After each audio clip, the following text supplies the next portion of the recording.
कल हमने यहां तक देखा था, इसके आगे हम प्रोसीड करते हैं।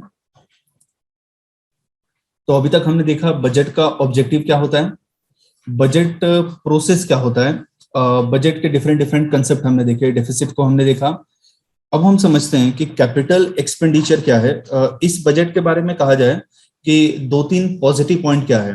तो पहला पॉजिटिव पॉइंट है कि इंफ्रास्ट्रक्चर के ऊपर बहुत सारे पैसे हमने स्पेंड किए, और गवर्नमेंट का एक एम्बिशियस प्रोजेक्ट है पीएम गति शक्ति है, जिसके through railway, roadways, expressway, ropeway, उसमें हम ज्यादा मनी को स्पेंड करेंगे। तो ये एक पॉजिटिव पार्ट था। दूसरा पॉजिटिव पार्ट ये था कि अभी तक बजट का जो स्पीच होता था, 9 घंटे, 10 घंटे, 13 आवर्स तक भी बजट का स्पीच चला है पूरा, जहां पे फाइनेंस मिनिस्टर पूरे 5,000 6,000 पेज का डॉक्यूमेंट लेके आते हैं और एक एक को वो रीड करते रहते हैं।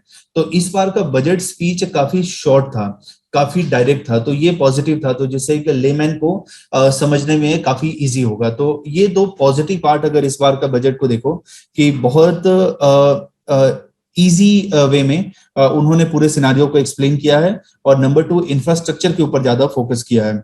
इंफ्रास्ट्रक्चर को हम क्रिएट करते हैं तो उसको कैपिटल एक्सपेंडिचर कहते हैं, क्योंकि वो तो एसेट क्रिएट हो रहा है। तो दो जगह से पैसा आता है इंफ्रास्ट्रक्चर क्रिएट करने के लिए, एक ग्रांट इन एड आता है और दूसरा बजटरी सपोर्ट है। तो इसमें आप देखोगे लास्ट ईयर का जो बजट है 21-22 में, सपोज यहाँ पे है 78,000 करोड़ है। अभी आप इसको देखोगे तो समवेयर अराउंड 110 लाख करोड़ है, यानी स्टीप राइज हुआ है हमारा कैपिटल एक्सपेंडिचर में। तो वो एक इंडिकेट कर रहा है कि पॉजिटिव साइन है। इंफ्रास्ट्रक्चर क्रिएट करेंगे तो जिससे इंडस्ट्री का डिमांड इंक्रीज होगा, इंफ्रास्ट्रक्चर क्रिएट करेंगे जिससे इकोनॉमी बूस्ट होगा, इंफ्रास्ट्रक्चर क्रिएट करेंगे जिससे इंप्लॉयमेंट जनरेट होगा। तो ये एक बेटर पार्ट है। गवर्नमेंट मनी स्पेंड करती है तो कहां पे मनी स्पेंड करती है, तो ये गवर्नमेंट का पूरा एक्सपेंडिचर का प्रोफाइल है। तो इसके अंदर देखना कि सबसे ज्यादा गवर्नमेंट मनी स्पेंड कर रही है वो इंटरेस्ट पेमेंट में कर रही है। 9,40,651 करोड़ इंटरेस्ट पेमेंट पे हम स्पेंड कर रहे हैं। हमने लोन लिया, डेप्ट लिया और डेप्ट का इंटरेस्ट पे कर रहे हैं, तो सबसे ज्यादा है। दूसरा, हमारा डिफेंस पे हम ज्यादा पे कर रहे हैं, 3,85,370 करोड़। इस बार जब भी पार्लियामेंट का फर्स्ट ईयर का पहला सेशन होता है तब प्रेसिडेंट आके हाउस को एड्रेस करते हैं।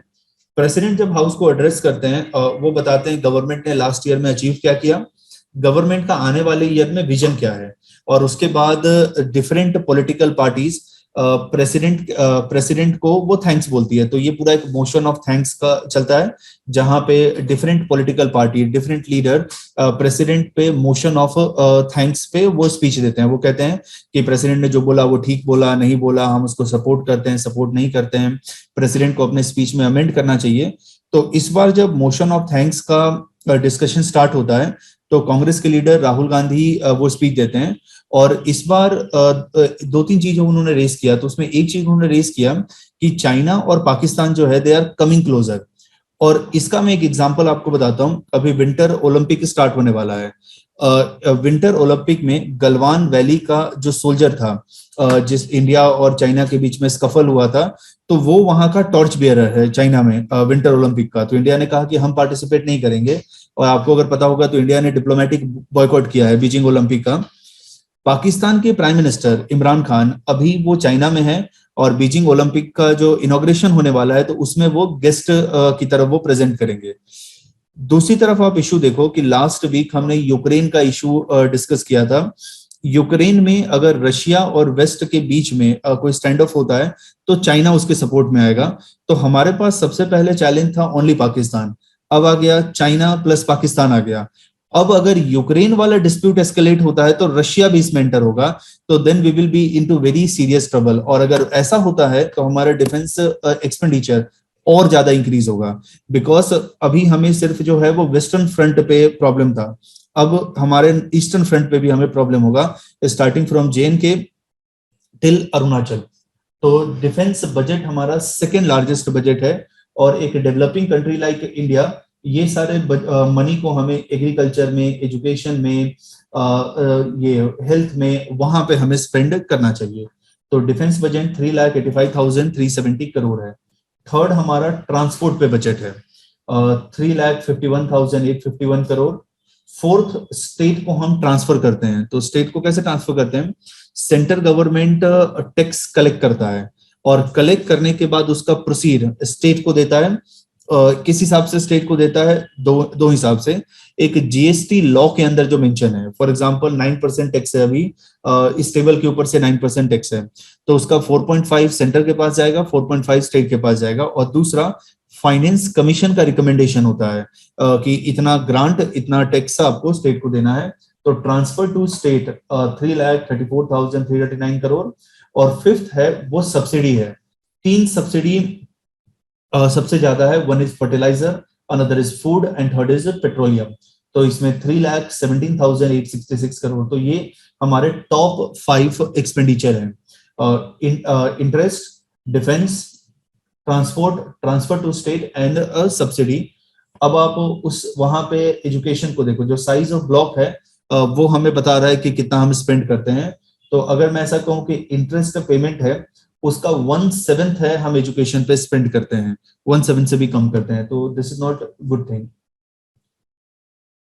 एक्सपेंडिचर मेजर डिपार्टमेंट में agriculture and allied sector increase है, बट स्लाइट इंक्रीज है। एजुकेशन इसमें इंक्रीज है, हेल्थ में इंक्रीज है, रूरल डेवलपमेंट में इंक्रीज है, सोशल वेलफेयर में इंक्रीज है।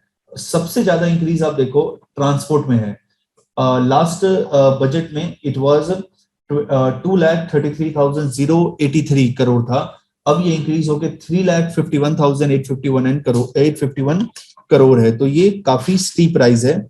उसके बाद अर्बन डेवलपमेंट है, तो यहाँ पे मेजर राइज है हमारा।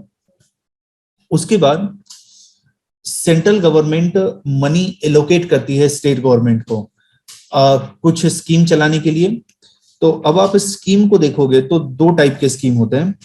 एक होता है हमारा सेंट्रली स्पॉन्सर स्कीम होता है, और दूसरा होता है सेंट्रल सेक्टर स्कीम होता है। सेंट्रली स्पॉन्सर स्कीम, उसको स्टेट इंप्लीमेंट करते हैं, और ये उस सब्जेक्ट पे होता है जो स्टेट लिस्ट और कॉन्करेंट लिस्ट में है। कॉन्स्टिट्यूशन में हमारा 7th शेड्यूल है। 7th शेड्यूल में यूनियन लिस्ट है। सीमा, क्या ढूंढ रहे हो आप? क्या मिल गया? ये तो है ही नहीं कहीं पे, कहाँ है? हाँ, नहीं, ये वाला स्लाइड कहाँ है? आप क्या ढूंढ रहे हो मेहुल? तो बोर्ड पे देख लो ना, उसमें भी देखोगे, इसमें भी देखोगे, एक ही बात है ना। तो 7th शेड्यूल में 3 लिस्ट है, यूनियन लिस्ट है, स्टेट लिस्ट है, कॉन्करेंट लिस्ट है। स्टेट लिस्ट और कॉन्करेंट लिस्ट में जो सब्जेक्ट मेंशन है उसके ऊपर स्कीम बनाना वो सेंट्रली स्पॉन्सर स्कीम है। यूनियन लिस्ट में जो सब्जेक्ट मेंशन है उसके ऊपर लॉ बनाना, सॉरी, उसके ऊपर स्कीम बनाना, ये सेंट्रल सेक्टर स्कीम है। तो सेंट्रली स्पॉन्सर स्कीम, इसको स्टेट गवर्नमेंट इंप्लीमेंट करता है। स्टेट एंड कॉन्करेंट लिस्ट के जो सब्जेक्ट है वहां पे है। यूनियन लिस्ट में जो सब्जेक्ट है उसको they are funded and implemented by central government, और उसको सेंट्रल सेक्टर स्कीम कहते हैं। अब आप देखो, सेंट्रली स्पॉन्सर स्कीम दो टाइप का होता है। एक है कोर ऑफ कोर स्कीम, हमारे पास 6 कोर ऑफ कोर स्कीम है। देन दूसरा कोर स्कीम है, हमारे पास 35 कोर स्कीम है। सेंट्रल सेक्टर स्कीम हमारे पास 89 है। तो इस स्कीम का आप नाम देख लेना कि कौन से स्कीम कोर ऑफ कोर में आते हैं, कौन से स्कीम सेंट्रल सेक्टर में आता है, कौन से स्कीम कोर में आता है। अब core of core scheme and core scheme, ये दोनों सेंट्रल गवर्नमेंट लेके आता है, बट इसको स्टेट इंप्लीमेंट करता है। तो सेंट्रल गवर्नमेंट फंडिंग भी प्रोवाइड करेगा। तो कोर स्कीम के लिए फंडिंग का पैटर्न ऐसा है। North eastern state, Sikkim, Arunachal, Manipur, Mizoram, Tripura, Nagaland, Assam, Arunachal Pradesh, 8 north eastern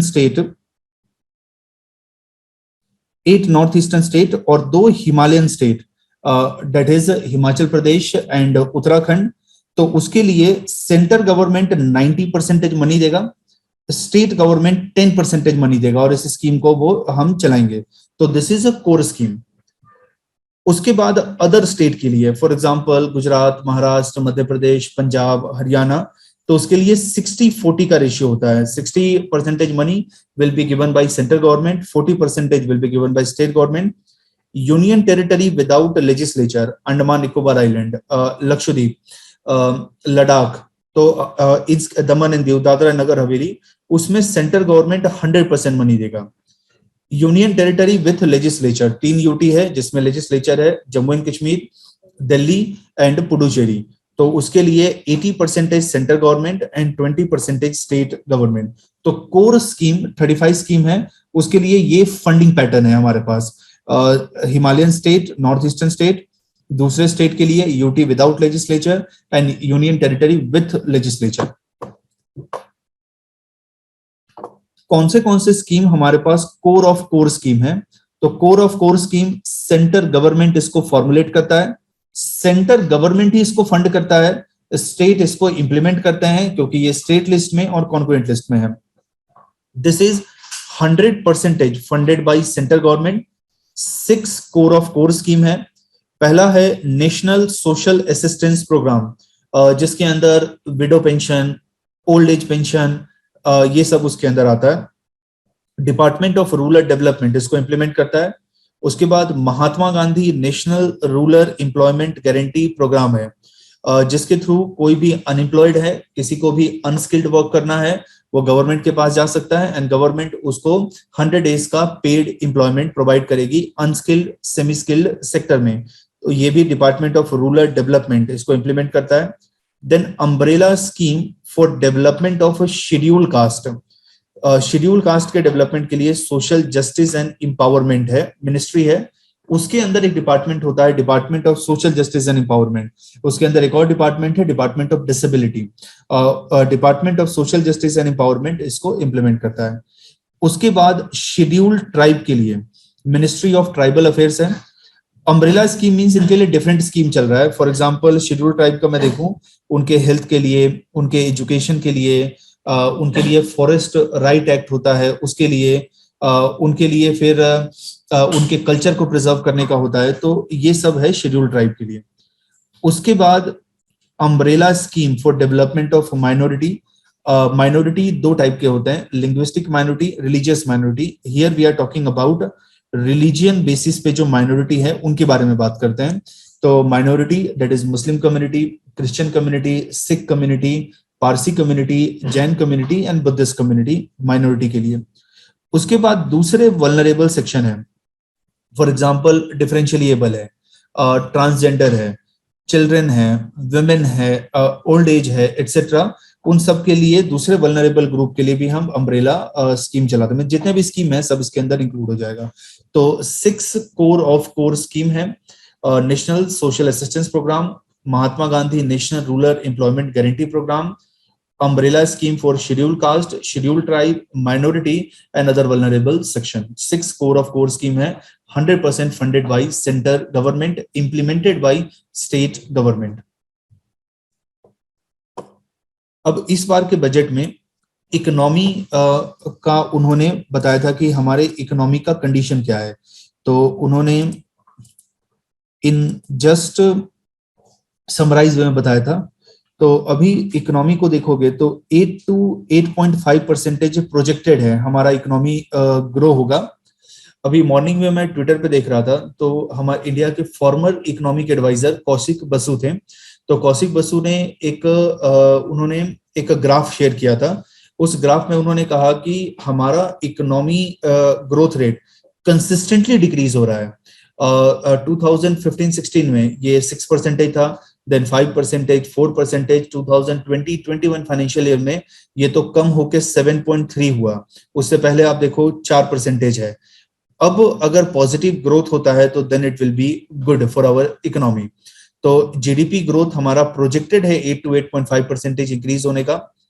fiscal deficit 6.8% of our GDP. Inflation में WPI inflation main cause of concern है, दैट इज 12.5%। अब आप इसको ऐसे सोचो, हमारा इनकम इंक्रीज हो रहा है से 8% के हिसाब से, प्राइस राइज हो रहा है 12% के हिसाब से, तो हम कैसे इसको मैनेज करेंगे? इन्फ्लेशन दो जगह पे काउंट करते हैं, आइडियली तीन जगह पे काउंट करना चाहिए, बहुत सारी कंट्री करती भी है। एक जहां पे प्रोड्यूस करते हैं तो उसको प्रोड्यूसर के वहां पे करते हैं, मैन्युफैक्चरिंग इंडस्ट्री, एग्रीकल्चर, सर्विस वहां पे करते हैं। दूसरा होलसेल में करते हैं, जहां पे बहुत सारी चीजों को सेल करते हैं। और थर्ड रिटेल वे में करते हैं। तो रिटेल में हम हमारे लिए सीपीआई कंबाइन है, कंज्यूमर प्राइस इंडेक्स, ये आगे मैं आपको बताऊंगा। होलसेल में हमारे पास डब्ल्यूपीआई है। उसके बाद फॉरेन एक्सचेंज रिजर्व को आप देखो तो ये हमारा स्लाइटली इंक्रीज हुआ है, दैट इज गुड थिंग। और ये इंक्रीज होने के पीछे रीजन था कि ऑयल के प्राइस कम हुए थे, तो ऑयल के प्राइस कम हुए थे तो उसको तो हम परचेज करते हैं। तो 633.6 trillion billion sorry dollar, 633.6 billion. Agriculture, forestry and fishing में 3.9% का ग्रोथ है। एक्सपर्ट ऐसा कहते हैं कि रूरल एरिया का डेवलपमेंट कब होगा? जब एग्रीकल्चर में कंसिस्टेंटली हम 4% से ज्यादा ग्रो करेंगे, मिनिमम 4% से ज्यादा ग्रो करेंगे। इंडस्ट्रियल ग्रोथ रेट 11.8% है। सर्विस का ग्रोथ रेट 8.2% है। तो ये कुछ डेटा इसको बजट के अंदर हमने प्रेजेंट किया था। सर इसका बेस ईयर सर 2011-12 है या? यस, बेस ईयर सबका अलग अलग है। जीडीपी ग्रोथ का शायद 11-12 है। फिर उसके बाद जो ये सब लेते हैं हम इन्फ्लेशन को या फिर इंडस्ट्रियल ग्रोथ को, एग्रीकल्चर ग्रोथ को, तो वो लास्ट क्वार्टर से कंपेयर करते हैं, लास्ट ईयर से कंपेयर करते हैं। Okay sir. सबका अलग अलग ही, जब वो हम देखेंगे ना प्राइस राइज तब मैं आपको बताऊंगा। Okay sir. तो ये हो गया हमारा फर्स्ट लेक्चर ऑफ बजट। इसमें कुछ क्वेरी है तो यू कैन आस्क, फिर आगे नेक्स्ट चैप्टर पे प्रोसीड करते हैं। ओके, किसी को डाउट नहीं है तो हम नेक्स्ट चैप्टर पे प्रोसीड करते हैं।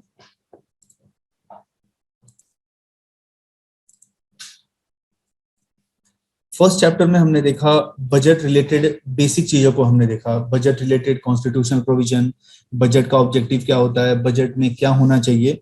अब सेकेंड लेक्चर में हम डिस्कस करेंगे इस बार के बजट में नया क्या था, इस बार के बजट में जो थीम्स थे वो क्या थे।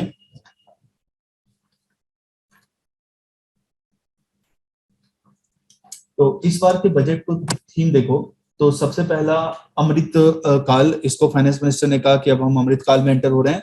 2022 से 2047, 75th year of Indian independence to 100 year of Indian independence, और उसके बीच में हम क्या क्या चेंज करेंगे। तो बजट को उन्होंने ऐसे प्रेजेंट किया कि वो ऐसा लग रहा है कि एक विजन डॉक्यूमेंट था नेक्स्ट 25 ईयर के लिए। और इसको लोगों ने क्रिटिसाइज किया कि under article 112 of constitution, budget तो एनुअल फाइनेंशियल स्टेटमेंट है, ये कोई 25 साल का तो प्लान है नहीं कि जो हम प्रेजेंट कर रहे हैं। इंडियन इकोनॉमी अभी रिकवर कर रहा है कि कोरोना वायरस की वजह से लास्ट 2 ईयर में हमें बहुत लॉस हुआ। इंडियन इकोनॉमी कैसे रिकवर कर रहा है? पीएम गति शक्ति एम्बिशियस प्लान है सेंट्रल गवर्नमेंट का इंफ्रास्ट्रक्चर को बूस्ट करने के लिए, एग्रीकल्चर एंड फूड प्रोसेसिंग में, education, health, all inclusive welfare focus, productivity enhancement and investment, financing of investment and taxation proposal. तो ये 10 बजट के अंदर थीम्स था। इसको गवर्नमेंट ने की फीचर ऑफ बजट 2020-23 के अंदर मेंशन किया है। अब एक एक करके देखते हैं। पहला है अमृतकाल है। तो अब 2014 में अच्छे दिन आने वाले थे, अब वो अच्छे दिन को फिर हमने 15-16 में शिफ्ट किया 2022 में, कि 22 में जब हम 75th ईयर ऑफ इंडिपेंडेंस बनेंगे तो सबके अच्छे दिन आएंगे। अब 22 आ गया तो हम 2047 में लेके गए, देन फिर 2147 में। तो धीरे धीरे जो हमारा अच्छे दिन है वो दूर जा रहा है हमसे, है ना। तो अब नया इंडिया अमृतकाल जब खत्म होगा तब आएगा। और अमृतकाल कैसा है कि जैसे आप ज्योग्राफी पढ़ोगे तो डिफरेंट डिफरेंट पीरियड आता है, टर्शियरी पीरियड आता है, क्वाटरनरी पीरियड आता है, तो वैसे ही ये भी एक पीरियड है। या फिर आप माइथोलॉजिकल देखो तो त्रेता युग देखो, सतयुग देखो, द्वापर युग देखो, कलयुग देखो। तो अब कलयुग खत्म हो गया 1 फरवरी 2022 को, अब अमृतकाल में हम एंटर हो रहे हैं, सबका विकास होगा, सबका फायदा होगा। तो ऐसे हम अब जगह पे जा रहे हैं। तो अब अमृतकाल का गोल क्या है? और ये गोल आपको जान के ऐसा शॉकिंग लगेगा कि ये गोल अमृत काल से पहले भी हमने लिए हैं। मतलब ऐसा नहीं है कि अमृत काल में ही हमने गोल लिया है। तो पहला गोल था कि हम इकोनॉमिक ग्रोथ पे फोकस करेंगे। तो ये कोई नया तो है नहीं। 11th फाइव ईयर प्लान को आप देखोगे तो उसका टाइटल था faster, inclusive and sustainable growth. ये 11th फाइव ईयर का प्लान था। 11th five year plan 11th five year plan था फ्रॉम 2002 से 2007 के बीच में था। मेरे को याद नहीं आ रहा ईयर, बट इसी के आसपास था। फिर 12th फाइव ईयर प्लान आता है, सॉरी ये 2007 से 2012 के बीच में था।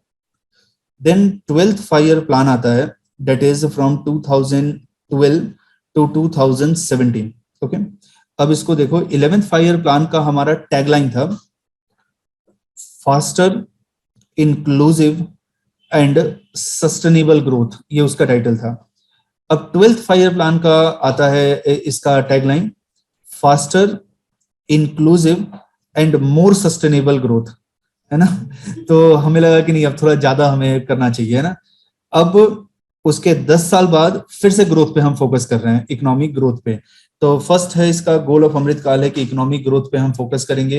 एग्रीकल्चर, सर्विस, मैन्युफैक्चरिंग, ये 3 कंपोनेंट है इंडियन इकोनॉमी का, तीनों के ग्रोथ पे फोकस करेंगे। देन ऑल इंक्लूसिव वेलफेयर है। तो ऑल इंक्लूसिव का मतलब होता है हर एक सेक्टर का डेवलपमेंट करेंगे, हर एक रीजन का डेवलपमेंट करेंगे एंड हर एक सेक्शन का डेवलपमेंट करेंगे। एग्रीकल्चर, एजुकेशन, हेल्थ, सबका डेवलपमेंट करेंगे। हर एक region, east India, north India, south India, west India, सबका डेवलपमेंट करेंगे।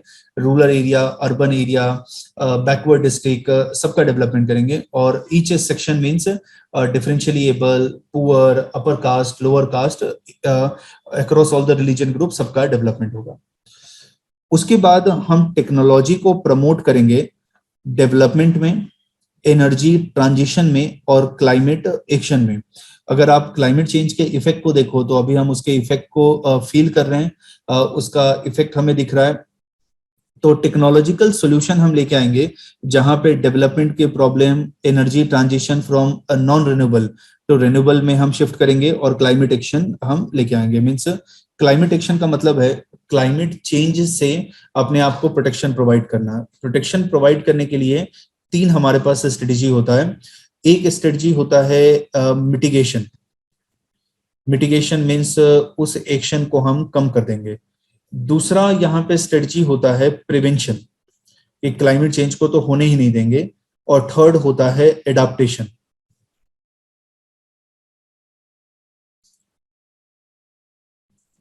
थर्ड होता है एडाप्टेशन। ऋषिता, आपके क्वेश्चन का लेक्चर के बाद में आंसर दूंगा। तो प्रिवेंशन मीन्स क्लाइमेट चेंज को होने ही नहीं देंगे। मिटिगेशन विच मीन्स डिक्रीज हम करेंगे उसके इफेक्ट को। और एडाप्टेशन, जो भी हो रहा है उसको हम एडॉप्ट कर लेंगे। तो इसमें हम टेक्नोलॉजी इनेबल सॉल्यूशन को यूज करेंगे। दूसरा एक और चीज ऐसा है कि अगर गवर्नमेंट इसमें बहुत ज्यादा वो है, सीरियस है, तो this is a good thing. Because problem यहाँ पे होता था कि जो प्राइवेट सेक्टर है उसमें टेक्नोलॉजी का एडॉप्टेशन बहुत फास्टर होता है, गवर्नमेंट में टेक्नोलॉजी का एडॉप्टेशन उतना फास्टर नहीं होता है। तो अगर गवर्नमेंट इसमें सीरियस है तो it is a very good thing. हम डिफेंस के लिए टेक्नोलॉजी को यूज कर सकते हैं, हेल्थ के लिए यूज कर सकते हैं, एजुकेशन के लिए यूज कर सकते हैं। इस बार के बजट में 2-3 चीज बहुत यूनिक लगा, और लगा कि अगर हम 1 साल इसके ऊपर वर्क करेंगे तो then we will achieve very good result. एक था कि गवर्नमेंट अब टेली मेडिसिन को प्रमोट कर रही है, टेली हेल्थ को प्रमोट कर रही है, कि आप डॉक्टर को कॉल करके और अपना जो छोटे मोटे प्रॉब्लम है उसके बारे में डिस्कशन कर सकते हो। कोई मेंटल हेल्थ इशू फेस कर रहा है तो वो काउंसलर को फोन करके मतलब अपने प्रॉब्लम को बता सकता है।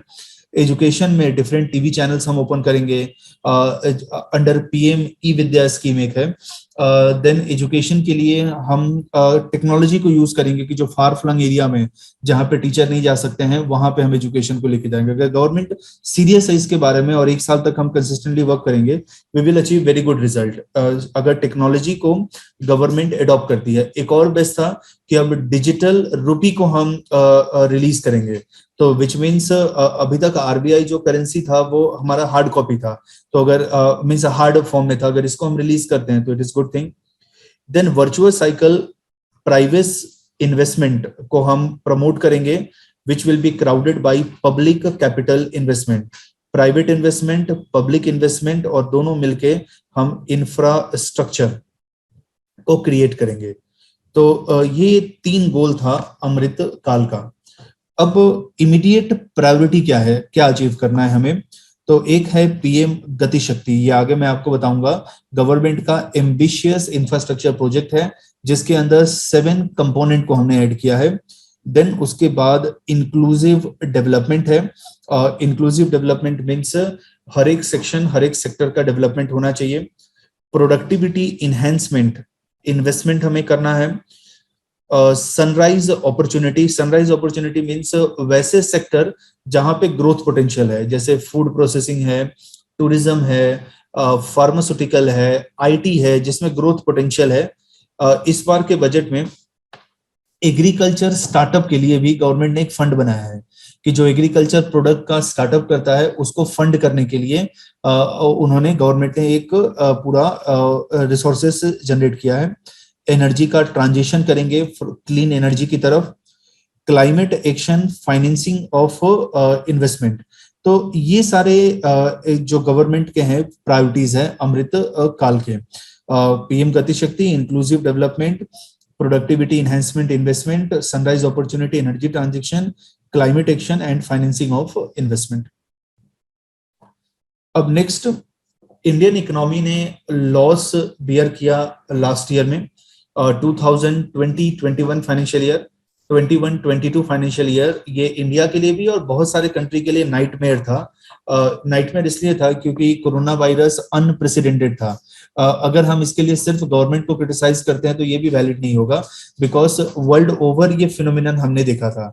लेकिन ये था कि हम इसको और बेटर वे में हैंडल कर सकते थे, तो कहीं कहीं पे हमसे मिस्टेक हुआ। चलो उसमें भी एक दो जस्टिफिकेशन आप दे सकते हो कि हम एक तो हमें पता ही नहीं था कि कैसे प्रिपेयर करें, दूसरा था हमारा पॉपुलेशन डेंसिटी बहुत हाई था, पॉपुलेशन इग्नोरेंट है। आज भी आप देखोगे कि जब हेल्थ वर्कर किसी गांव में कोरोना वायरस के वैक्सीन के लिए जाते हैं तो लोग उनको मारते हैं, पीटते हैं, लोग पेड़ पे चढ़ जाते हैं, लोग नदी में कूद जाते हैं। तो अब हेल्थ वर्कर को क्या होना चाहिए, क्लाइंबिंग एबिलिटी भी होना चाहिए कि पेड़ पे चढ़ के लोगों को पकड़ के लाए कि लो इंजेक्शन लगाओ। उसको नदी में तैरना भी आना चाहिए कि देखो ये गंगा में कूद गया तो मैं भी कूद जाऊंगा, है ना, और इसको पकड़ के ले आऊंगा और मिड वाटर में मैं इसको वैक्सीन लगाऊंगा। तो अब ये तो वो अच्छा एथलीट भी होना चाहिए कि पीछे भागे, है ना। उसको अच्छा एक मार्शल आर्ट भी आना चाहिए, जूडो, कराटे, टेक्वांडो, उसको आना चाहिए, तभी लोगों को फाइट करके गला पकड़ के टांग पकड़ के और उसको वैक्सीन लगाए। तो इंडियन इकोनॉमी अब कैसे रिकवर करेगा, तो इसको समझते हैं। तो फर्स्ट जब लॉकडाउन हमने लगाया था 2020-21 मार्च में, तब हमारा इकोनॉमी पूरा डिप हो गया था। तो यहाँ पे आप देखो उस क्वार्टर में 23.9% का हमारा इकोनॉमी स्लो डाउन था।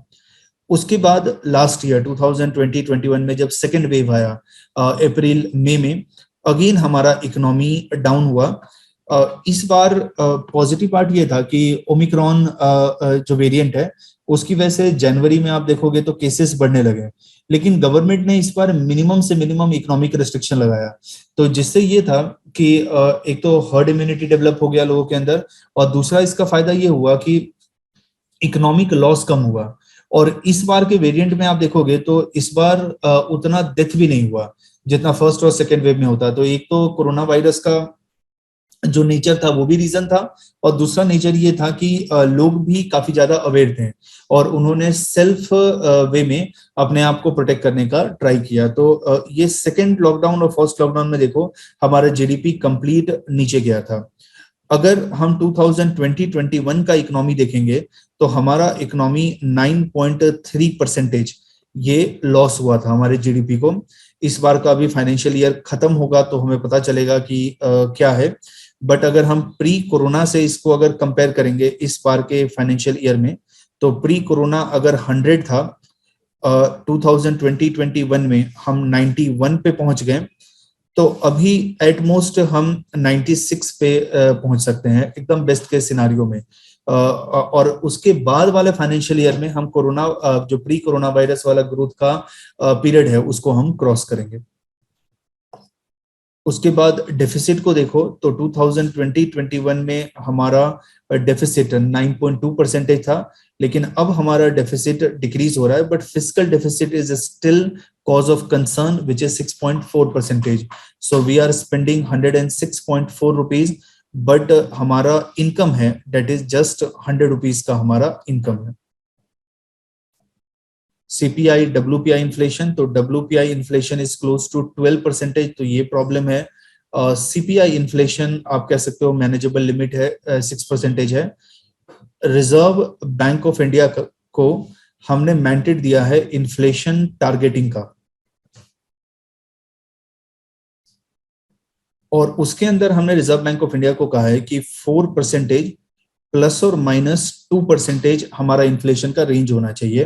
दैट इज 4 - 2 2%, 4 + 2 6%, तो 2% से 6% के बीच में हमारे इन्फ्लेशन का रेंज होना चाहिए। फॉरेन एक्सचेंज रिजर्व ये भी हमारा डिक्रीज हो रहा है, बट इस साल प्रोजेक्टेड है कि स्लाइटली वो इंक्रीज होगा। Then capital expenditure, first lockdown, second wave, उसके बाद हमने इसको इंक्रीज किया है, तो इस बार के बजट में कैपिटल एक्सपेंडिचर ऑलमोस्ट 1.7 टाइम हमने उसको इंक्रीज किया है। वैक्सीनेशन का कवरेज, फिर EPF एम्प्लॉय प्रोविडेंट फंड उसके सब्सक्राइबर, तो वो डिप हो गया था क्योंकि अंडरस्टूड है कि फर्स्ट वेव में सेकेंड वेव में लोगों के पास जॉब ही नहीं था, तो जॉब ही नहीं था तो वो कंट्रीब्यूट कैसे करेंगे। कितने लोग तो ऐसा है कि अपने डे टू डे एक्सपेंसेस को बियर करने के लिए उन्होंने अपने प्रोविडेंट फंड में से पैसे निकाले थे। अब नेक्स्ट थीम है दैट इज PM गतिशक्ति। अगर मैं ऐसा कहूं कि इस बार के बजट को अगर एक वर्ड में आप डिफाइन करो तो वो दैट इज इंफ्रास्ट्रक्चर, कि गवर्नमेंट का इंफ्रास्ट्रक्चर के ऊपर बहुत ज्यादा फोकस है वो इस बार के बजट में। तो इसको हम देखते हैं PM गतिशक्ति। तो पहले इसका एक वीडियो है, इसको हम देख लेते हैं।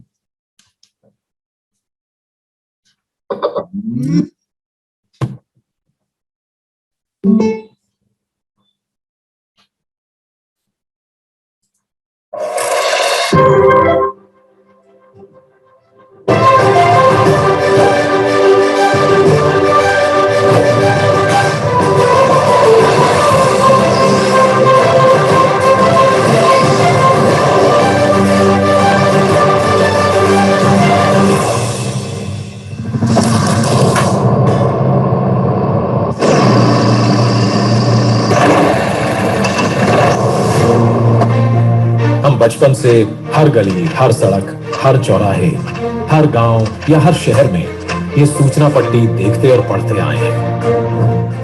हमने ये भी देखा है कि एक सड़क बनने के बाद संबंधित विभाग को याद आता है कि यहाँ तो ऑप्टिकल फाइबर लगाना बाकी था, या कुछ दिनों बाद गैस पाइपलाइन बिछाने के लिए फिर से खुदाई शुरू हो जाती है।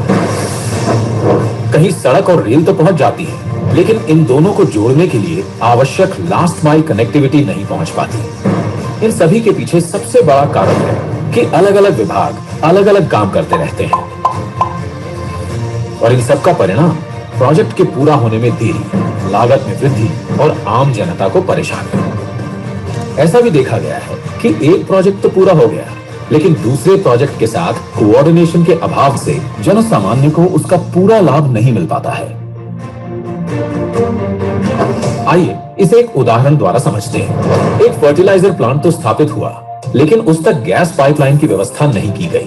गैस पाइपलाइन की अनुपलब्धता के कारण वो प्लांट पूरी तरह से उपयोग में नहीं लाया जा सका, जिससे करोड़ों की लागत से बने उस प्लांट का पूरा लाभ जन सामान्य तक नहीं पहुंच सका। इसी प्रकार सड़क निर्माण का काम कई एजेंसियां करती हैं। जैसे प्रमुख राजमार्गों का निर्माण NHAI करती है, इसके बाद आगे की सड़क का निर्माण राज्य PWD करती है, दूर दराज के गांवों की सड़कें प्रधानमंत्री ग्राम सड़क योजना के अंतर्गत बनती हैं और सीमावर्ती क्षेत्रों में सड़कें बॉर्डर रोड ऑर्गेनाइजेशन BRO बनाती है। किसी भी एक विभाग के मध्य कोऑर्डिनेशन के अभाव से लोगों तक सड़कों का पूरा लाभ नहीं पहुंच पाता।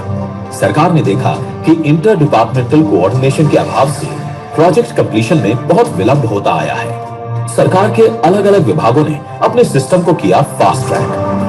पिछले 7 सालों में माननीय प्रधानमंत्री श्री नरेंद्र मोदी जी के नेतृत्व में तमाम ऐसे प्रोजेक्ट्स बने हैं जिसमें सारे विभागों ने समन्वय के साथ काम किया, जिससे बड़े अच्छे परिणाम आए। जैसे कि रेल मंत्रालय ने कॉमन ड्राइंग अप्रूवल सिस्टम का गठन किया और उसे भी कर दिया ऑनलाइन, जिससे सारे अप्रूवल्स एक ही पोर्टल पर मिल जाए। भारतीय रेल की इस गति से 6 महीने में मिलने वाले अप्रूवल्स अब 2 से 3 महीने में ही मिलने लगे हैं। इसी प्रकार पर्यावरणीय मंजूरियों के लिए भी 3 अलग अलग ऑनलाइन सुविधा आरंभ कर दी गई है, जिसके अप्रूवल्स में पहले करीब 2 साल का वक्त लगता था। अब यह अवधि घटकर महज कुछ महीनों की हो गई है। रोड परिवहन ने नए नेशनल हाईवे और एक्सप्रेसवे के राइट ऑफ वे के एक्विजिशन के साथ यूटिलिटी कॉरिडोर का एक्विजिशन करना शुरू कर दिया है, जिससे सड़क के साथ साथ optic fibre cable, telephone, power cables को भी साथ में बिछाया जा सके और उसके लिए अलग से राइट ऑफ वे एक्विजिशन करने की जरूरत ना पड़े। इन सारे प्रयासों से यूटिलिटी लगने में बहुत तेजी आ रही है और इनका लाभ जन सामान्य तक जल्द से जल्द पहुंच रहा है। इसी प्रकार दूर संचार विभाग ने राज्य सरकारों की मदद से राइट ऑफ वे के एक्विजिशन की प्रक्रिया को सरल बनाया है, जिससे टेलीफोन और OFC केबल डालने की प्रक्रिया तेज हो चुकी है और अब टेलीफोन और इंटरनेट कनेक्टिविटी गांव-गांव तक पहुंचाई जा रही है। अब समय है इन प्रयासों को इंस्टीट्यूशनलाइज करने का। जब देश आजादी का अमृत महोत्सव मना रहा है, तब समय है इन प्रयासों को गति देने का, शक्ति देने का। इस बार लाल किले से प्रधानमंत्री जी ने कहा, भारत को आधुनिक इंफ्रास्ट्रक्चर के साथ ही इंफ्रास्ट्रक्चर निर्माण में होलिस्टिक अप्रोच, इंटीग्रेटेड अप्रोच अपनाने की बहुत जरूरत है। आने वाले कुछ ही समय में प्रधानमंत्री गति शक्ति का नेशनल मास्टर प्लान करोड़ों देशवासियों को सपना करने वाली एक बहुत बड़ी योजना लेकर के हम आपके सामने आने वाले हैं। लाखों नौजवानों के लिए रोजगार के नए अवसर लेकर के आने वाली है। विकास में गति की नई इंटीग्रेटेड और होलिस्टिक अप्रोच की शक्ति, यानी कि प्रधानमंत्री गति शक्ति, national master plan for multi modal connectivity. इसके अंतर्गत इसरो द्वारा विकसित BISAG-N इंटीग्रेटेड पोर्टल पर 16 मंत्रालयों को जोड़ने वाले 200 से ज्यादा लेयर्स काम कर रहे हैं, जिससे सभी विभागों को एक दूसरे के काम की मिलेगी विजिबिलिटी। PM गति शक्ति योजना द्वारा रेल, रोड, पोर्ट और सिविल एविएशन सभी आ जाएंगे एक बड़े अम्ब्रेला प्लान के तहत। अब पोर्टल के माध्यम से किसी भी विकास एवं निर्माण कार्य में सभी स्टेक होल्डर्स के बीच समन्वय होगा, जिसके तहत एक ऐसी व्यवस्था बनाई गई है कि सभी ग्रुप में एक साथ बैठकर बेहतर प्लानिंग कर सकेंगे। इससे लैंड एक्विजिशन के साथ साथ काम भी एक साथ होगा, तो परियोजनाओं की लागत में भी कमी आएगी। केंद्र सरकार से लेकर राज्य सरकार के विभागों तक, लोकल अर्बन बॉडी से लेकर निजी कंपनियों तक, सभी में होगा ऐसा तालमेल जो आज तक कभी नहीं देखा गया। नेशनल मास्टर प्लान से न केवल विभाग बल्कि उनकी योजनाएं भी एक छत के नीचे आएंगी, जिससे उनके अमल की गति बढ़ेगी। इसके कार्य करने की प्रक्रिया को एक उदाहरण द्वारा समझते हैं। अब जब किसी भी बंदरगाह की योजना बनती है, तो वो आने वाले अगले 40 से 50 वर्षों को ध्यान में रखकर बनाई जाती है। तो इतनी विशाल स्तर की परियोजना अब सिर्फ शिपिंग मंत्रालय तक ही सीमित नहीं होगी, बल्कि सड़क और रेल नेटवर्क को भी उचित क्षमता के अनुरूप बनाया जाएगा। नेशनल मास्टर प्लान से यह भी पता लगाया जा सकता है कि कहां पर सड़क बनी है और कहां पर नई सड़क के निर्माण की आवश्यकता है। नेशनल मास्टर प्लान में हर मंत्रालय का डेटा निरंतर अपडेट होता रहेगा। यही नहीं, नेशनल मास्टर प्लान द्वारा किसी भी सामान को गंतव्य स्थान तक पहुंचाने के लिए सही मार्ग और किराए का चयन किया जा सकता है। एम्प्टी फ्लो डायरेक्शंस में ग्राहकों द्वारा माल ढुलाई में विशेष छूट ली जा सकेगी। मास्टर प्लान से संसाधनों का सर्वोत्तम उपयोग होगा।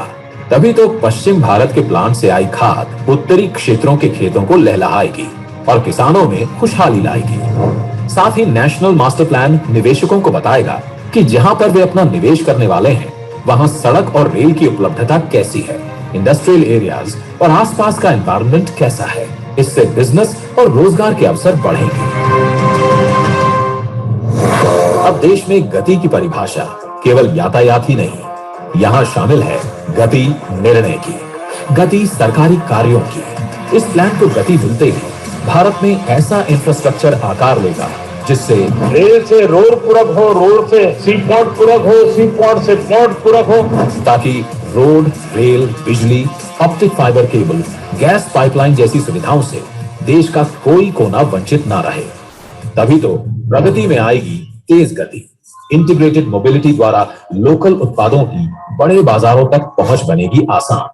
हमारे उद्योग भी होंगे कंपटीशन के लिए बेहतर तैयार और निर्यात होगा सुगम और देश की अर्थव्यवस्था के चक्के तेजी से घूमेंगे। वर्क इन प्रोग्रेस बनेगा वर्क इन पेस। प्रधानमंत्री गति शक्ति। अंदर 7 इंजन है। एक है रोड के अंदर national highway, state highway, district headquarter को कनेक्ट करना, विलेजेस को कनेक्ट करना, वो सारा उसके अंदर आएगा। उसके बाद रेलवे है। रेलवे के अंदर पैसेंजर ट्रेन, फ्राइट ट्रेन, ये दोनों आएगा। देन एयरपोर्ट है, उसके बाद पोर्ट है, सी पोर्ट है। देन मास ट्रांसपोर्टेशन जैसे मेट्रो है, या फिर अहमदाबाद के अंदर BRTS है, बस रैपिड ट्रांजिट सिस्टम, तो मास ट्रांसपोर्टेशन, या मुंबई के अंदर लोकल ट्रेन है, तो ये सब mass transport with in city के अंदर है। देन वाटरवे है, रिवर के ऊपर ट्रांसपोर्टेशन हम करेंगे। एंड लॉजिस्टिक इंफ्रास्ट्रक्चर है, तो 7 कंपोनेंट इसके अंदर कवर होगा। All the mode of transportation, all the infrastructure project इसके अंदर कवर होगा। इसके अंदर हम एक नेशनल मास्टर प्लान बनाएंगे जिसके अंदर different ministry of surface transport and highway, ministry of shipping, ministry of aviation, ministry of urban development, इन सबको एक साथ इंटीग्रेट करेंगे और कोलैबोरेटिव अप्रोच होगा उनको। Ministry of railway master plan expressway के लिए हम क्रिएट करेंगे। 25,000 kilometre of national highway 2022-23 financial year में इसको कंप्लीट करेंगे। PM गति शक्ति के कुछ टारगेट्स हमने लिए हैं। लास्ट ईयर अक्टूबर में गवर्नमेंट ने अनाउंस किया था। एक था रोडवे के कैपेसिटी को हम इंक्रीज करेंगे। दूसरा था अराउंड 200 नए एयरपोर्ट, हेलीपोर्ट, वाटर एरोड्रोम्स, इसको हम क्लियर करेंगे। वाटर एरोड्रोम्स क्या होता है? वो सी प्लेन के लिए होता है। जैसे बीच में अहमदाबाद से लेके स्टैचू ऑफ यूनिटी तक, वहां पे स्पाइस जेट का एक सी प्लेन स्टार्ट किया था, बट समहाउ वर्क नहीं कर पाया। उसके बाद रेलवे ट्रांसपोर्ट कार्गो कैपेसिटी हम इंक्रीज करेंगे to 1600 ton by financial year 25 तक। रेलवे में अभी प्रॉब्लम ये है कि पैसेंजर ट्रेन के ऊपर हमारा पूरा फोकस होता है। पैसेंजर ट्रेन हमें उतना प्रॉफिट जनरेट नहीं कर रहा है क्योंकि उसको हमें सब्सिडाइज करना पड़ता है, और जितना भी इंडिया में गुड्स का ट्रांसपोर्टेशन होता है जस्ट 20 to 30% वो हम रेलवे से करते हैं, रेस्ट हम रोड से करते हैं। तो रोड के ऊपर प्रेशर कम करने के लिए हमें रेलवे से फ्राइट ट्रांसपोर्टेशन ज्यादा करना पड़ेगा। उसके बाद ट्रांसमिशन नेटवर्क, इसको हम इंक्रीज करेंगे 4,54,200 सर्किट किलोमीटर तक। रिन्यूएबल एनर्जी का हमारा टारगेट है solar energy, wind energy, biomass, tidal energy, geothermal energy etcetera, और 225 gigawatt bye financial year 2025। 4G connectivity financial year 22 तक हम सारे विलेजेस में लेके चले जाएंगे, और 220 हम मेगा फूड पार्क हम लेके आएंगे। अब मेगा फूड पार्क क्या होता है?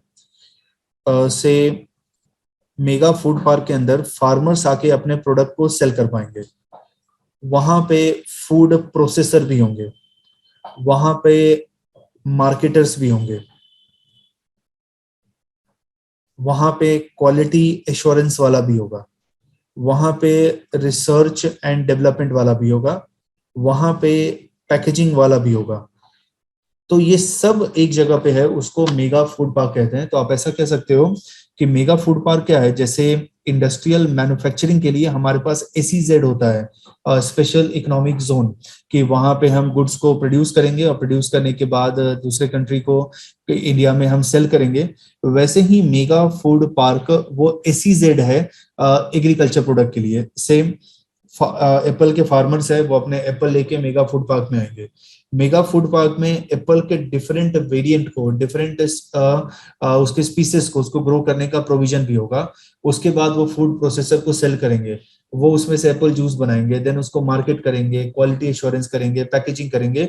तो सब कुछ एक जगह पे होगा। तो 20 मेगा फूड पार्क, नए फूड पार्क को हम डेवलप करेंगे हिमाचल में, फिर उत्तराखंड में, पंजाब में आप जाओगे तो वहां पे बहुत सारे ऐसे फूड पार्क हैं। तो इसको यहाँ पे नागपुर में, महाराष्ट्र में, तो इसको पूरे ऑल ओवर इंडिया हम एक्सपांड करेंगे। यूनिफाइड लॉजिस्टिक इंटरफेस प्लेटफॉर्म लेके आएंगे। जैसे कि से आपको कुरियर करना है, फॉर एग्जांपल दिल्ली से आपको कुरियर करना है मुंबई में। आपने क्या किया, अपने जो गुड्स हैं उसको लोड कर दिया, ट्रक में लोड किया, ट्रक के बाद ये ट्रेन में गया, ट्रेन के बाद ये फिर से ट्रक में आया, और ट्रक के बाद फिर आपके डेस्टिनेशन पे आया। तो ये पूरा पाथ को आप ट्रैक कर पाओगे। जैसे आप Amazon पे, फ्लिपकार्ट पे किसी चीज को ऑर्डर करते हो तो आप ट्रैक कर पाते हो, तो वैसे यहाँ पे पूरे पाथ को आप ट्रैक कर पाओगे। जब आप कुरियर कर रहे हो, वहां पे गुड्स का मूवमेंट हो रहा है, और जितने भी यहाँ पे ऑपरेटर हैं उन सबके बीच में डेटा एक्सचेंज हम करेंगे। अब यहाँ पे ऑपरेटर कौन सा आता है, मिनिस्ट्री ऑफ रेलवे पिक्चर में आता है, डिपार्टमेंट ऑफ पोस्ट पिक्चर में आता है, तो उनके बीच में open source mobility stack for seamless travel of passenger है। जैसे कि ट्रेन में आप ट्रैवल कर रहे हो, या मेट्रो में ट्रैवल कर रहे हो, बस में ट्रैवल कर रहे हो, तो आपके पास वो इन्फॉर्मेशन होना चाहिए। जैसे अब फॉर एग्जांपल मेरे को यहाँ से दिल्ली जाना है, और मेरे को दिल्ली जाना है 1 o'clock दिल्ली में पहुंचना है, तो मैं किसी वेबसाइट पे, किसी ऐप पे लॉगिन करूं, और जहां से मुझे पता चल जाए डिफरेंट ट्रांसपोर्ट ऑप्शन क्या है। से एक ट्रांसपोर्ट ऑप्शन दिल्ली 4 घंटे में पहुंचा रहा है, दूसरा ट्रांसपोर्ट ऑप्शन दिल्ली 6 घंटे में पहुंचा रहा है। ओके, उसका फेयर क्या है, तो कितना जल्दी पहुंचा रहा है, फेयर क्या है, उसमें फैसिलिटी क्या है, और कंपेयर करके जो मेरे को सबसे बेस्ट लगे उसको मैं सिलेक्ट करूंगा। Then 4 multi modal logistic park होना चाहिए। इसको 2020-23 में ओपन करेंगे। लॉजिस्टिक पार्क क्या होता है, इंडस्ट्रियल एरिया है जहां पे हम स्टोरेज करेंगे, मैनेजमेंट करेंगे, डिस्ट्रीब्यूशन करेंगे एंड ट्रांसपोर्ट करेंगे वेरियस गुड्स का। जैसा मैंने आगे आपको बोला था कि जब हम किसी चीज को कुरियर करते हैं तो उसमें डिपार्टमेंट ऑफ पोस्ट भी आता है, डिपार्टमेंट ऑफ रेलवे भी आता है, कोई प्राइवेट कॉन्ट्रैक्टर भी आते होंगे। तो पोस्टल डिपार्टमेंट और रेल नेटवर्क, इन दोनों को इंटीग्रेट करेंगे ताकि पार्सल का प्रॉपर मूवमेंट हो, प्रॉपर वे में वो एंड टू एंड डिलीवर हो। एक और यूनिक चीज आया इस बजट में, 1 स्टेशन 1 प्रोडक्ट को हम इसको मार्केट करेंगे। अब ये क्या है, आप अगर लॉन्ग डिस्टेंस आपने ट्रेन में कभी ट्रैवल किया होगा, तो जैसे से आपकी ट्रेन रतलाम जाती है तो वहां पे रतलामी सेव फेमस है। तो अब रतलामी सेव तो इंडिया के हर जगह पे मिलता है, बट वहां के रतलामी सेव को आप ट्राई करोगे तो वो कुछ डिफरेंट होता है, मीन्स आपको बाकी जगह से लगेगा। उसके बाद आप आगरा जाओगे तो आगरा के पेठे फेमस होते हैं और वो स्टेशन पे सेल करते हैं। वैसे ही नागपुर आप जाओगे तो नागपुर के ऑरेंज फेमस होते हैं। तो अब हर एक रेलवे स्टेशन है, आप इंडियन रेल में देखोगे तो डेली शायद करोड़ से भी ज्यादा लोग ट्रैवल करते होंगे। तो क्यों नहीं हम उस रेलवे प्लेटफॉर्म को एक मार्केट बना दें, क्यों नहीं हम उस रेलवे प्लेटफॉर्म को एक अपने प्रोडक्ट को शोकेस करने का एक प्लेस बना दें। तो वहां 1 नेशन 1 प्रोडक्ट, यहाँ पे हम सप्लाई चेन को प्रमोट करेंगे of local product by using railway, we will make each railway station promotional hub बनाएंगे, showcasing destination for the local product. तो वहां से हम लोकल प्रोडक्ट को ट्रांसपोर्ट भी करेंगे, जैसे Nagpur is known for X product, Jaipur will be known for Y product, Delhi will be known for Z product. तो वहां पे उसको मार्केट करेंगे, उसको सेल करेंगे एंड उसको इंडिया के डिफरेंट कॉर्नर्स में ट्रांसपोर्ट करेंगे। तो this is one nation one product railway station के लिए। उसके बाद एक कवच नेटवर्क हम लेके आए। अब कवच नेटवर्क क्या होगा? फॉर एग्जांपल एक ही रेलवे लाइन है, उसके ऊपर 2 ट्रेन आ रही है, तो ड्राइवर को सबसे पहले चेक करना पड़ेगा कि कोलिजन ना हो। जो रेलवे ट्रैफिक को मैनेज कर रहे हैं उनको देखना पड़ेगा कोलिजन ना हो, ताकि से ये ट्रेन है यहाँ पे 11 AM को इस ट्रैक पे है, दूसरी ट्रेन यहाँ पे 1 घंटे बाद आना चाहिए, 12 o'clock को आना चाहिए, अदरवाइज कोलिजन अगर होगा। तो अब क्या होगा कि हमने एंटी कोलिजन डिवाइस नेटवर्क, जिसको कवच कहते हैं, उसको हम लेके आए और इसका ऑब्जेक्टिव है कि रेलवे में 0 एक्सीडेंट हमें इंश्योर करना है। से हर एक रेलवे इंजन में हम वहां पे सेंसर लगाएंगे, तो जब वो रेल पे मूव करेगा, देखिएगा कि सामने अगर कोई ट्रेन है, सामने कोई ऑब्स्टिकल है, तो वो अपने आप वहां पे रुक जाएगा, ऑटोमेटिकली रुक जाएगा, तो जिससे फिर वहां पे एक्सीडेंट नहीं होगा। So Kavach will bring train movement to halt automatically, train अपने आप ही वहां पे रुक जाएगा without any manual interface. Otherwise manual interface की वजह से एरर होता है, या बहुत लेट हमें पता चलता है, या फिर नेग्लिजेंस होता है, उसकी वजह से ट्रेन एक्सीडेंट होते हैं। और ट्रेन एक्सीडेंट देखोगे तो एवरी ईयर अगर मैं नंबर्स लूं, 100 से भी ज्यादा लोगों का डेथ होता होगा ट्रेन एक्सीडेंट में। और ट्रेन एक्सीडेंट की वजह से कितने लोग इंजर होते होंगे, कितने हमारे रिसोर्सेज का नुकसान होता होगा। दूसरा, सुसाइड करने का वन ऑफ द आप देखोगे कि फेवरेट है, मतलब वे आउट है कि ट्रेन के ऊपर लेटना, one of the favourite way out है। नदी में कूदना वो दूसरा वे आउट है, पर नदी में पानी नहीं है, तो रेलवे में इसी हम काम चला सकते हैं। फिर हम वंदे भारत ट्रेन लेके आएंगे। तो वंदे भारत ट्रेन है, ये सेमी हाई स्पीड ट्रेन है। जैसे आप शताब्दी ट्रेन को देखोगे तो 160 किलोमीटर पर आवर इसका स्पीड होता है। आप सॉरी शताब्दी को देखोगे तो 130 किलोमीटर पर आवर इसका स्पीड होता है। वंदे भारत को देखोगे तो 160 किलोमीटर पर आवर इसका स्पीड होगा। तो high speed train between important destination हम इसको लॉन्च कर रहे हैं। तो 400 न्यू वंदे भारत ट्रेन को हम लॉन्च करेंगे। सेल्फ प्रोपेल्ड ट्रेन होगा, एयर कंडीशनर कोचेस होंगे। एक और चीज है कि जो विंडोज है, तो विंडो पे स्टोन पेटलिंग प्रोटेक्शन हम प्रोवाइड करेंगे, कि जैसे कि लोग क्या, जैसे इसका जब पायलट प्रोजेक्ट लॉन्च हुआ था तो ये मूव कर रहा था, शायद मुंबई गोवा वाला ही रूट था, हाँ, तो ये मूव कर रहा था, तो लोगों ने इस ट्रेन को देखा तो लोग शॉक हो गए कि हाँ ये मतलब हमारा ट्रेन है। ऐसे ट्रेन तो हम यूरोप में, नेदरलैंड में, जर्मनी में देखते थे, इंडिया में कैसे आ गया है ना। तो लोगों ने इस पर पत्थर मारना चालू किया।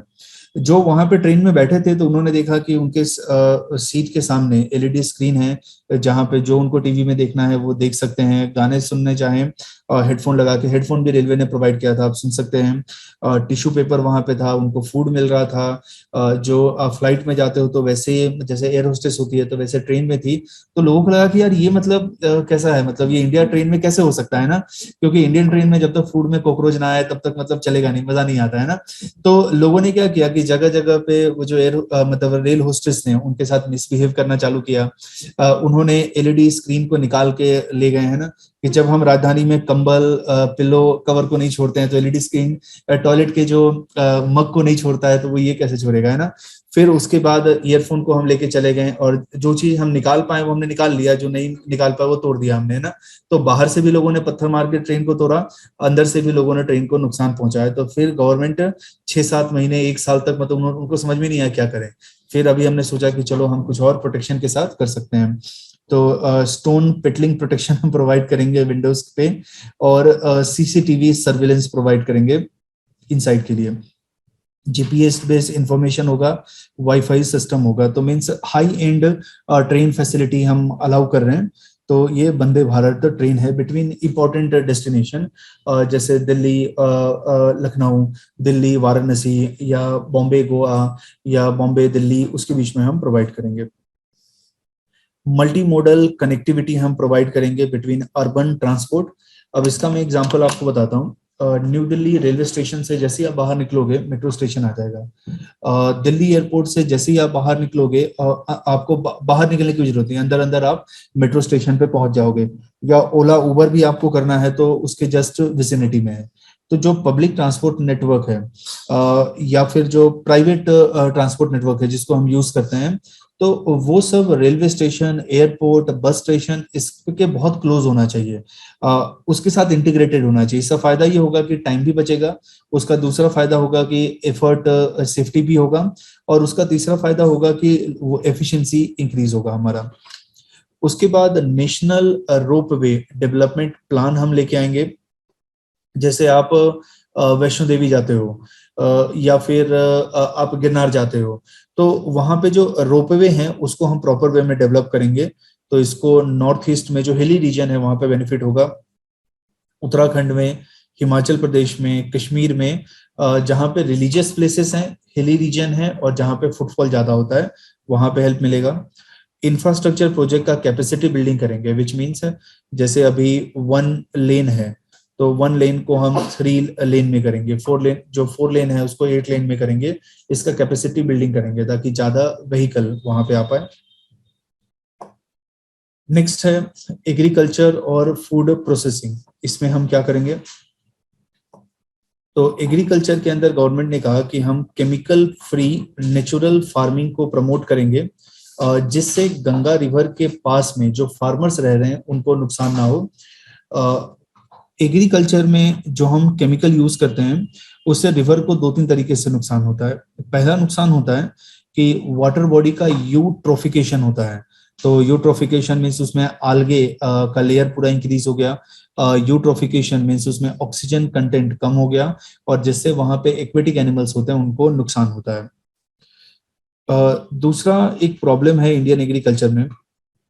सपोज करो अभी मैं सोइंग कर रहा हूँ, तो यहाँ पे मैंने फर्टिलाइजर अप्लाई किया, यहाँ पे मैंने सीड अप्लाई किया, यहाँ पे मैंने वाटर अप्लाई किया, और उसके बाद इस ग्रेन्स को मैं रेस कर रहा हूँ। रेस करने के बाद इसको मैं कट करूंगा, इसको मैं हार्वेस्ट करूंगा। तो जब मैं इसको हार्वेस्ट करता हूँ तो उसे 100 ग्राम मुझे यहाँ से मिला। तो जब मैं इसको हार्वेस्ट करूंगा तो 50% हमारा हार्वेस्ट के बाद ही लॉस हो जाता है, और फार्मर को जस्ट 50 ग्राम ही मिल पाता है। अब ये हार्वेस्ट लॉस क्यों होता है, इसको हम कहते हैं पोस्ट हार्वेस्ट लॉस। 50% से भी ज्यादा होता है। सबसे पहले फार्मर के पास एफिशिएंट टेक्निक नहीं है जिससे वो पूरा हार्वेस्ट कर पाए। दूसरा ये होता है कि फार्मर्स जब फार्म में हार्वेस्ट करते हैं और उसके बाद स्टोरेज प्लेस पे लेके आते हैं तो प्रॉपर ट्रांसपोर्ट नेटवर्क नहीं है, अपने घर में स्टोर करके रखते हैं तो प्रॉपर स्टोरेज मैकेनिज्म नहीं है, जिसकी वजह से फूड खराब हो जाता है, और जब वो मार्केट में लेके जाते हैं तो इमीडिएटली सेल नहीं कर पाते हैं। फॉर एग्जांपल 100 kg टोमेटो मैंने अपने ट्रैक्टर पे लोड किया, और उसके बाद उसको मैं लेके मार्केट में जा रहा हूँ तो 60 kg तो रास्ते में खराब हो जाएगा, क्योंकि 4-5 दिन के बाद हमें सेल करना होता है। तो पोस्ट हार्वेस्ट लॉस को इसको हम प्रमोट करेंगे, इसको हम रिड्यूस करेंगे। पोस्ट हार्वेस्ट वैल्यू एडिशन होना चाहिए। जैसे पोटैटो है तो पोटैटो से पोटैटो चिप्स बना दिया। कंजम्पशन होना चाहिए। जो मिलेट प्रोडक्ट्स है उनको हमें प्रॉपर ब्रांडिंग करना चाहिए ताकि हम सेल कर पाए। मिलेट प्रोडक्ट का एक एसेंशियल पार्ट ये है कि ये सीरियल्स जैसे हमें कार्बोहाइड्रेट देता है, और दूसरा इसका फायदा ये है कि ये फाइबरस होता है। तो फाइबर जब हमारे बॉडी में जाता है तो हमारा डाइजेशन सिस्टम को बेटर करता है, बॉडी को प्रॉपर वे में नरिशमेंट देता है। फिर digital and high tech services हम फार्मर्स को प्रोवाइड करेंगे। किसान ड्रोन हम प्रोवाइड करेंगे। अब ड्रोन का फायदा क्या होगा कि किसान, अभी आप देखना कि फर्टिलाइजर पेस्टिसाइड को स्प्रे कैसे करता है, एक बैग जैसा टैंक होता है, वो अपने बैग पे रख लेता है, स्प्रे को लेके घूमता है। तो जिससे नुकसान ये होता है कि उस पेस्टिसाइड को वो भी इनहेल करता है, जिससे उसका हेल्थ भी खराब हो रहा है। तो ड्रोन को यूज करके हम फर्टिलाइजर को, सीड्स को, पेस्टिसाइड को, इसको हम स्प्रे करेंगे। एग्रीकल्चर स्टार्टअप को फाइनेंस करने के लिए गवर्नमेंट फंड प्रोवाइड करेगा, जिससे एग्रीकल्चर स्टार्टअप को बेनिफिट हो पाए।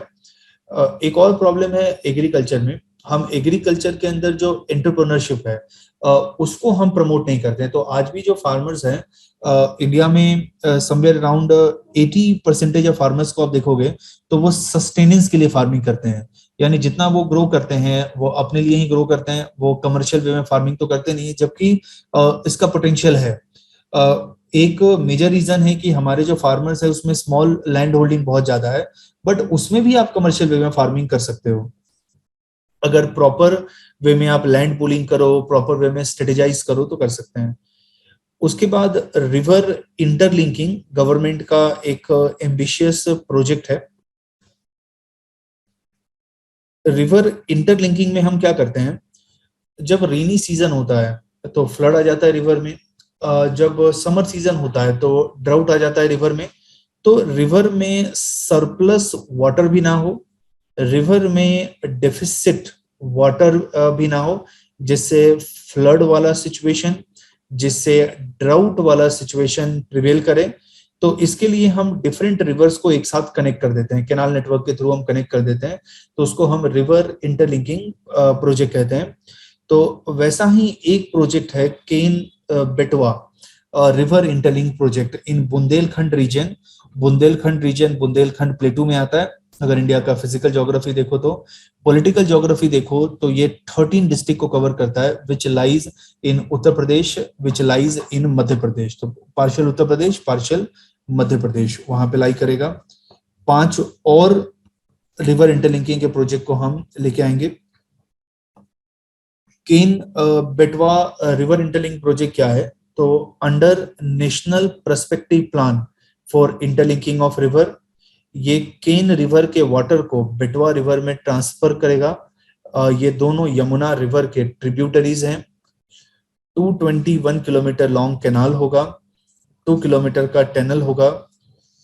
इसके लिए हमने एक स्पेशल पर्पस व्हीकल बनाया है जिसका नाम है केन Betwa link project authority.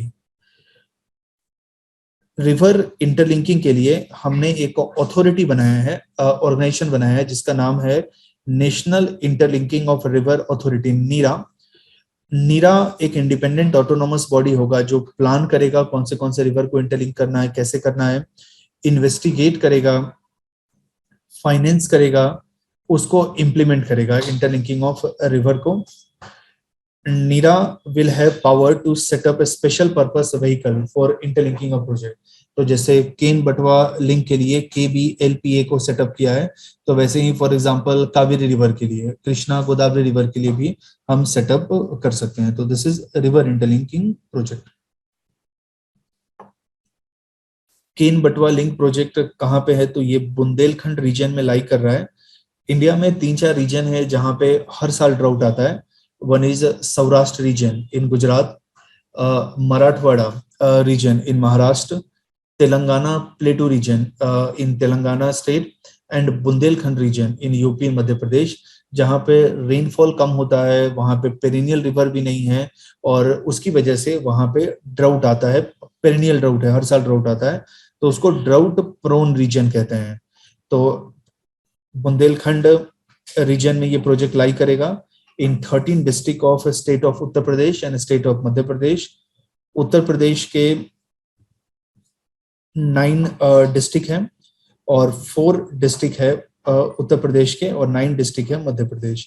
Panna district, Tikamgarh, Chhatarpur, Sagar, Damoh, Datia, Vidisha, Shivpuri, Raisen, and Uttar Pradesh में बांदा, महोबा, झांसी और ललितपुर है। ये उसका पिक्चर है। This is Betwa river, this is Ken river, और इन दोनों को हम कनेक्ट कर रहे हैं। रिवर को हमें इंटरलिंक करना है तो उसके लिए कौन से परमिशन चाहिए, कौन से क्लियरेंस चाहिए। तो एक हमारे पास सेंट्रल वाटर कमीशन है। हमारे पास 2 ऑर्गेनाइजेशन है। सेंट्रल वाटर कमीशन इंडिया में सरफेस वाटर को रेगुलेट करता है। दूसरा है central ground water commission, India में ग्राउंड वाटर को रेगुलेट करता है। वाटर का स्टोरेज अर्थ सरफेस पे होगा, उसको रिजर्वर कहते हैं। वाटर का स्टोरेज ग्राउंड सरफेस पे होगा, उसको एक्विफायर कहते हैं। तो central water commission techno economic clearances को प्रोवाइड करेगा, वेदर फिजिबल है, फिजिबल नहीं है, करना चाहिए, नहीं करना चाहिए, करना भी चाहिए तो कितने स्केल पे करना चाहिए, कैसे करना चाहिए। उसके बाद ministry of environment and forest, वो forest clearance and environmental clearance देता है। इसका मैं एग्जांपल बताता हूँ, केन बेटवा रिवर इंटरलिंकिंग का ही, कि यहाँ पे पन्ना टाइगर रिजर्व आ रहा है और पन्ना टाइगर रिजर्व के बहुत सारे एरिया उसमें डूब जाएंगे। तो यहाँ पे ministry of environment forest apprehensive है कि इससे तो नुकसान होगा और उसमें हमें 230 टाइगर्स को रिलोकेट करना पड़ेगा नई जगह पे। अब नई जगह पे रिलोकेट कर रहे हैं तो वहां पे सर्वाइव भी तो करनी चाहिए। तो वहां पे हम देखते हैं कि वेजिटेशन को नुकसान हो रहा है या नहीं हो रहा है, क्योंकि रिवर जब इंटरलिंकिंग करते हैं तो उससे सैलिनिटी भी इंक्रीज होता है, सॉल्ट कंटेंट भी इंक्रीज होता है। दूसरा, वहां के एनिमल्स को कैसा नुकसान हो रहा है, वहां पे जो ट्राइबल पॉपुलेशन रह रहा है उसको क्या इफेक्ट हो रहा है, और overall environment process, environment structure को कैसा नुकसान होगा। Third, ministry of tribal affairs वो रीसेटलमेंट एंड रिहेबिलिटेशन प्लान बनाएगा ट्राइबल पॉपुलेशन के लिए। एंड सेंट्रल एम्पावर कमेटी है, वहां पे वाइल्ड लाइफ को ट्रांसफर करेगी। तो इसके अंदर 4 क्लियरेंस हमें चाहिए, सेंट्रल वाटर कमीशन का, ministry of environment forest and climate change का, मिनिस्ट्री ऑफ ट्राइबल अफेयर्स का and central empowerment committee wild life के ट्रांसफर का। नाउ कुछ डेटास थे बजट में प्रोक्योरमेंट का। अभी बजट के बाद जब प्रेस कॉन्फ्रेंस हुआ तो फाइनेंस मिनिस्टर से पूछा गया कि मैडम आपने मिडिल क्लास के लिए, फार्मर्स के लिए ये सब तो कुछ स्पेसिफिक बजट में रखा नहीं, तो मतलब ये बजट है जिसको लोग क्रिटिसाइज करते हैं। तो उन्होंने इसको डिफेंड किया कि आप ऐसा कह रहे हो कि फार्मर्स के लिए हमने कुछ नहीं रखा है बजट में, है ना।